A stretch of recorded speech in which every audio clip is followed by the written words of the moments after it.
Hi everybody, welcome to my channel. My name is Munya. I'm an accountant, a tax practitioner and a business coach.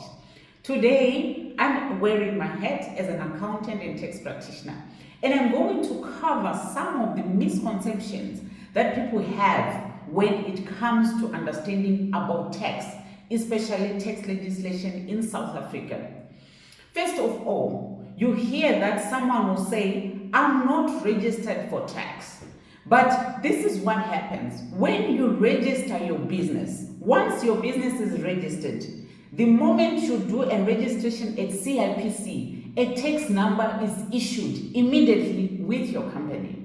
So what happens is that a lot of people don't get their COR 14.3, which shows their tax number, and they think they don't have a tax number. But the fact is, when you're registered, you get an income tax number. So when you are asked, what is your income tax number for your business? You should not say you are not registered. If you don't know the number, you need to look for the tax number. But you are registered with SARS the moment your company is registered. So this is a misconception. I've dealt with a lot of people who told me, you know what, I now want to register for tax because I've not been registered for tax. That is not correct. So you should actually know your tax number. If you don't have it, if someone registers your company and they don't give you a document which shows your tax number, you need to ask for it and have your documentation which is complete with an income tax number. Another misconception is that when someone registers a company, they always think that for my company to be said it's a complete company, I need to register for VAT, I need to register for payroll tax. This is a misconception. You can trade with your company with only an income tax number. All the other taxes are additional taxes, which you register when you meet the specification, when you have achieved the requirements that are required for you to register. So for example, with VAT, you don't necessarily need to register VAT the moment you register your company. With SARS, there is two ways you can register for your VAT. You can register voluntarily. That means your turnover is not the million mandatory, but you still want to register for VAT because maybe your customers, they want you to have a VAT number. Secondly, you can register mandatory. SARS wants you to have a mandatory VAT registration when you reach a million turnover threshold. So then you have to register for VAT. That is what is required. But under any normal circumstances, you really do not need to register for VAT. You can trade with a company that has no VAT number. And VAT is a tax that you really need to understand before you jump on to register for it. There's so much admin that is required. There's a lot of things that you need to understand before you go on to register this tax. So it's not something that you just say, you know what, I want to register for VAT, right now I need a VAT number, but you don't know exactly what's involved. That is the reason why you end up having problems. If you have noticed, a lot of people who have problems with SARS mostly is because of the VAT. They don't know about this VAT, they just registered and they're not doing the returns properly. They end up owing a lot of money with SARS. The same with payroll tax. Payroll tax is not a mandatory tax that when you register a company, you need to have PAYE registered. It is when you employ, when you are paying salaries, that is when you need to register for payroll tax. But otherwise, if you are not having any salaries, you are not giving yourself any salary, you haven't employed anyone yet, you don't need to register for payroll tax. This payroll tax, remember, it has its own legal requirements. You need to make sure that you hold money and you pay over to SARS from your employees. So if you're not doing any of those, you don't need to register. Because the moment you register for it, you now need to do your returns. Otherwise, you won't be compliant. So VAT, pay-as-you-earn, dividend tax, many other taxes, all those are additional taxes which you only add if you need them or you meet the requirements. Another misconception that people have is for filing tax returns. With income tax, which I've told you about, that it's a mandatory one. Everyone, when you register your company, you get registered for income tax. So what it means is the moment you have registered your company for income tax, you need now to do the income tax returns when they fall due. I'm going to do another video where I explain exactly what are income tax returns, when are they done, but for this purpose, I just want you to understand some of the misconceptions that you might have.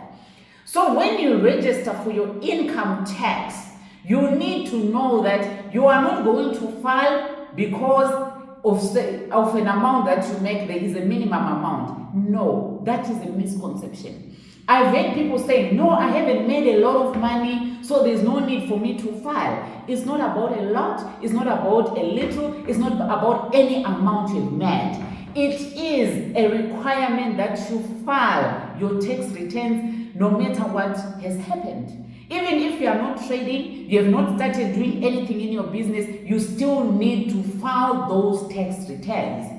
When you are not trading, obviously what it means is you are filing returns as a dormant company, as a company that is not operational. When you have started trading, whatever little is there, it still needs to be filed correctly. So it is a misconception to say, I only need to file if I've made a lot of money. And the question will be, how much is a lot of money? That is, it's not a clear-cut answer to say, this is a lot of money, this is little money. So what SARS say is that when you have registered your company, when an income tax return falls due, you need to do the return of whatever has happened. If it's a nil return, you do a nil return for a dormant company. If you are trading, no matter what or how much you have traded in, you need to do it correctly. Another misconception is that every time I file a tax return, it means I need to pay tax. That is a misconception. You don't necessarily need to pay tax every time you file a return. You can still make money, a lot of money, but still make a loss. When you have made a loss, it means you're not going to pay tax. You are only going to pay tax on profit, not on what you have received. So this is another misconception that people think, whenever I go to SARS and file a return, it means I'm going to pay tax. No, that is not correct. This is why you require an accountant or a bookkeeper to compile your information so that they can do a correct tax return and you pay tax when you need to pay tax. Or otherwise, you are not going to pay tax. If there is a loss, there's no way you are going to pay tax. If there is also assessed losses carried forward from other years, you still might not need to pay tax. You can even go for 3 years, 4 years without even paying tax. But things just need to be done correctly. So these are some of the misconceptions that people have. There are people who always say, I cannot get a tender if I'm not registered for this, for that. And they think that is a requirement. It's not a requirement. Yes, there are certain tenders that stipulate certain things to say, okay, you need to register for this, you need to register for that, you need to register for that. But for a company to be a trading company, it doesn't mean it needs to have VAT, needs to have payroll. You only add them when they are needed. And for a company that is trading, it does not mean if you are trading, you are going to pay tax. You need to still file whether you are going to pay tax or you are not going to pay tax. It's a requirement. You still also need to file irregardless of the position. Whether you are trading, you are not trading, you have traded so little, you have traded so much, you still need to file a return. Then the other biggest misconception that is there, people confuse a tax clearance and a tax compliance status with a 1-year period validity. It's not correct. Before, SARS used to have a tax clearance that was valid for a whole year. And that process, yes, things could happen in between, but you still have your tax clearance certificate. But now it has changed the system. There is now what is called a tax compliance status. And when you have a tax compliance status, it means what it is as of today. So let me give you an example. If you are registered for pay-as-you-earn tax, because pay-as-you-earn tax, you need to do returns every month. If next month you don't do your pay-as-you-earn tax return, you are already non-compliant. So your PIN will show that you are non-compliant. So you can't say, oh, because you gave me a tax compliance status last month and I was compliant, so it's valid for a whole year, I will be compliant. No, things are going to be changing as you go. When a tax falls due and you don't do it, it means you are non-compliant. And that tax PIN that you have, any supplier, your customers, they can go, and your suppliers can go and check on SARS to see if you are still compliant.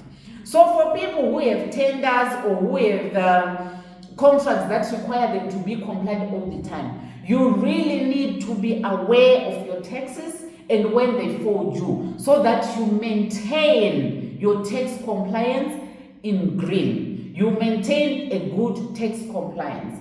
Because if you don't do that, it's going to be red, it's going to change, it's going to show non-compliance, and your contract might be terminated because you are not maintaining your taxes.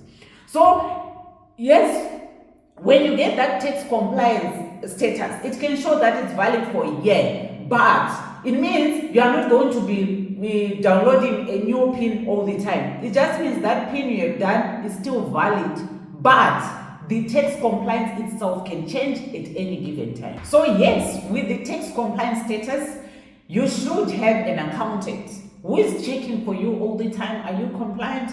What tax needs to be done? You need to have someone who is doing your taxes, and then make sure that everything is compliant at any given time. Not to say, for a year I will still be compliant. That is a misconception. So these are some of the misconceptions that I thought about sharing to you. If you have a registered company in South Africa, these are some of the tax misconceptions that you need to be aware of, so that you are found on the right side of the law and you are compliant all the time. Thank you so much for watching, and see you next time.